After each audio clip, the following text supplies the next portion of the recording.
A poll today by Resolve found that 68% of Australians consider the election of Donald Trump to be a bad thing for the country. You said back in February that, I'll say this about Donald Trump, he's a big thinker and a deal maker. He's not become the president of the United States by being anything less than shrewd.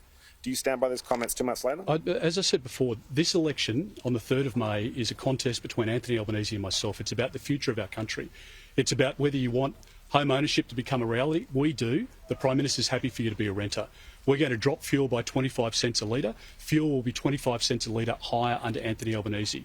We're going to introduce a first home buyers scheme, which will help young Australians get into a home. We're going to clean up Labor's mess. We're going to get our economy back on track, and we're going to have a safer society as a result. That's the option that's before people at the next election. The Prime Minister will want to talk about everything but. He won't talk about his record because it's been a disaster, and families know that. So all of the distractions and side issues, when people pick up a pen on the 3rd of May, they are going to vote for a continuation of 3 years, for another 3 years of 3 years of disaster that we've had under Labor, or they're going to pick up their pencil and say, you know what, we're going to go for a better option for our country and for our family.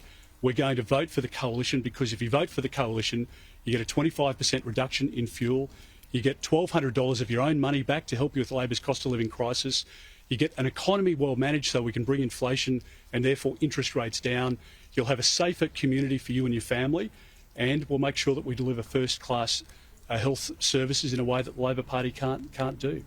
With due respect, that wasn't an answer to my question. Yeah. Right? Next question. Mr Dutton, are you happy with the trajectory of the campaign for the coalition so far? The polls put you very much the underdog. Do you think you're cutting through with voters? Will there be a shift in tactics as we get closer to the election? Look, we're an underdog in this election.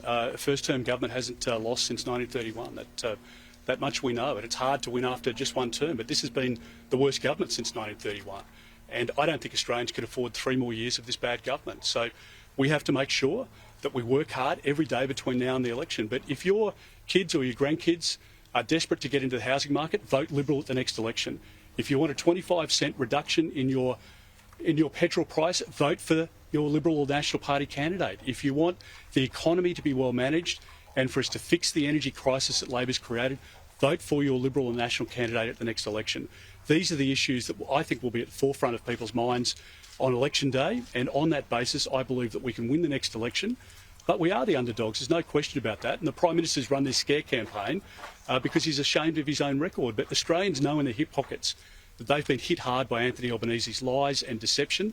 It started with The Voice and the $275 broken promise, and it's continued every day right up to this very day. We will make sure that we get our country back on track, and that's exactly what we're focused on doing. Thank you very much.